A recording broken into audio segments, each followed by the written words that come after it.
wife. Joining us with a preview is Fox News contributor Leslie Marshall and former advisor to President George W. Bush, Brad Blakeman. Good to see both of you guys. Leslie, what's the inside scoop? What is he going to do that's going to really strike a different tone here in this auditorium tonight? Well, we forget that Bill Clinton technically is in the spot of a first lady introducing her husband typically. This is historic. Yeah. And he is going to speak about personal things because hopefully that will help with the likability a bit. She needs some help there.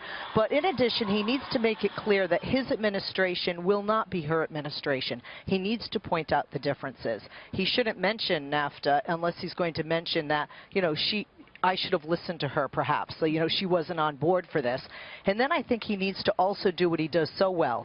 He did when President Obama was up for re-election. I think he put forth a better future for the Democrats and for President Obama than President Obama did. I think he can do that for Hillary, and I think in that he can be great at uniting.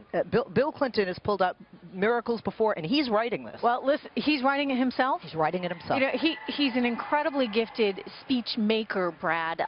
You know, I can remember 4 years ago at the Democratic Convention, I was covering it, and I had the excerpts from his speech ahead of time. I was trying to follow along, and then all of a sudden, he's over here. He's over here. He's just ad-libbing his way through it, much like we've seen Donald Trump do. It's a gift to be able to relate to an audience while not following a script, and he does that. Will it help bring, however, over some of these people who feel like they've just been left out of the party because of the Bernie Sanders scandal? It's going to be very hard to do because, you know, Bernie took a swipe at the former president last night from the podium when he talked about Glass-Steagall and making sure that Glass-Steagall is reenacted, something that Bill Clinton took down and yes, some blame by the way, that. and just so our viewers are fully aware, Glass-Steagall was basically an act that governed the banks after the Depression, where they said, you know what, your commercial banking, you know, your checking accounts, that kind of thing, saving accounts, and your investment banking need to be separate.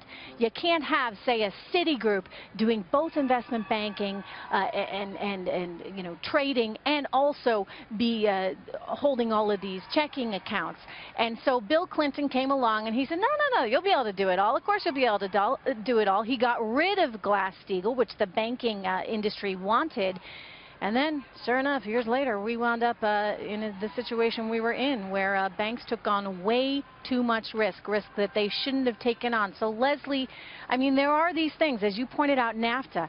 Brad points out Glass-Steagall. I mean, things that are effectively haunting her with her husband's administration. How does she differentiate? Well, I think that's his job, in a sense, to lay out, and I think that she will as well. You know, we touched a little bit off the air about some areas they didn't touch upon last night, like foreign policy, and I think that's an area where, you know, Bill Clinton could talk about her strengths as a former president, talk about her personally as a spouse, and talk about somebody who can get the job done because he's done it, and maybe somebody who can do it better because he has now been a president.